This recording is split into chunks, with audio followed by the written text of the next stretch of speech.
from Canberra. Thanks for your time. Nice to be with you, Ellie. Forget the last recession. This has been compared to the Great Depression. How much worse is it going to get?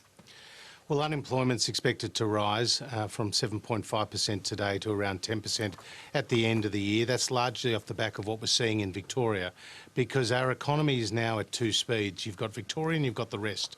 Outside of Victoria, the jobs are coming back, Ali. Of the 1.3 million Australians who lost their job or saw their hours reduced to zero at the start of this crisis, now around 700,000 are back at work, so over half. But obviously in Victoria, there are some challenging times with the stage 4 restrictions, and that's making it difficult for businesses, it's making it difficult for spending, and that will play out in the numbers in the months ahead.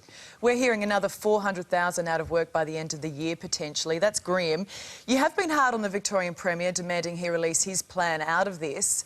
What's yours?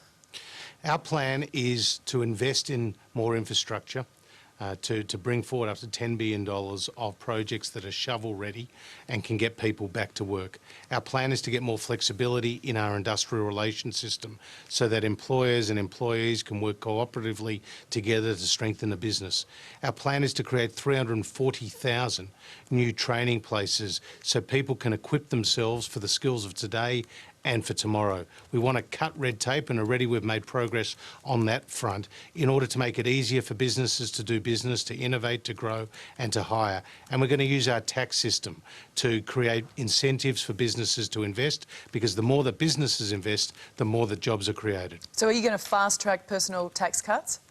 That is one issue that we're considering in the context of the budget, recognising that if you put more money into people's pockets, there'll be more spending, and more spending will create jobs. Obviously, we went to the Australian people at the last election with a plan for cutting taxes. We did legislate that plan. Our political opponents went to the election with a plan for $387 billion of higher taxes. That was rejected, fortunately, by the Australian people. We'll go ahead with implementing our plan for lower taxes, and the timing of those tax cuts will be considered in the context of the budget. Here's your issue, though. People aren't spending. They're scared. They're saving as much as they can. Well, as the restrictions are eased over time, there will be more consumption. It's just a fact that as people get back to work, cafes and restaurants open up, and hopefully there's more flexibility around the borders and people can be tourists in their own country, then that will see more spending over time. So the money that we put into people's pockets, whether it's through tax cuts, whether it's through income support, or whether it's through boosting aggregate demand by investing in housing projects or investing in transport projects, that will help create jobs across the economy. But you look at the tourism numbers today, the industry's dying. Well, the industry's been hit hard, both through the lack of international tourists because of the international borders being closed, but also because of these strict border restrictions that are in place out of Queensland, out of Western Australia and elsewhere.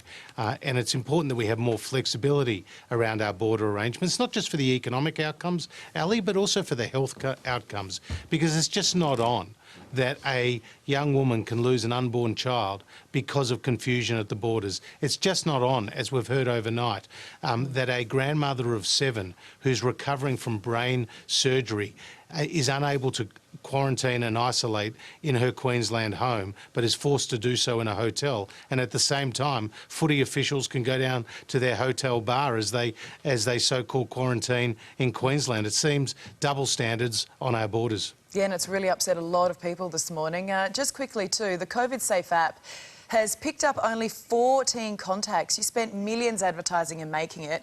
Any way you look at it, a total waste of money. As I'm informed, it's helping to trace hundreds of cases, and that's really important, that the COVID app has been put in place. It's been taken up by millions of Australians, and it's just one aspect of our technological approach to this. So you think a worthwhile investment? I think it's been an important development, and it's not just the COVID app that we've invested in. We've put a whole range of measures. We've left no stone unturned, as you'd expect us to do, Ali. All right, well, look, you've got a very big job on your hand. You've been a very busy man. Thank you for joining us this morning. We appreciate it. No problems, Ali, and let's have hope for the future. Yeah, that'd be nice, wouldn't it? It would be good. Maybe we'll get that in the October budget. You certainly will. Oh, good. Wow. That's